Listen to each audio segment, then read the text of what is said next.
দিতাম মনের জমিন খানি, তবে তুমি হইতা বন্ধু এই আমিটার জানি। যদি বন্ধু লেখা দিতাম মনের জমিন খানি, তবে তুমি হইতা বন্ধু এই আমিটার জানি।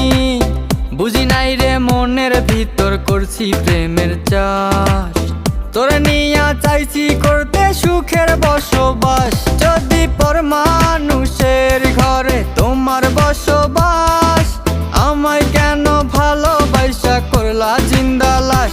যদি পর মানুষের ঘরে তোমার বসবাস, আমায় কেন ভালোবাসা করলা জিন্দা লাশ।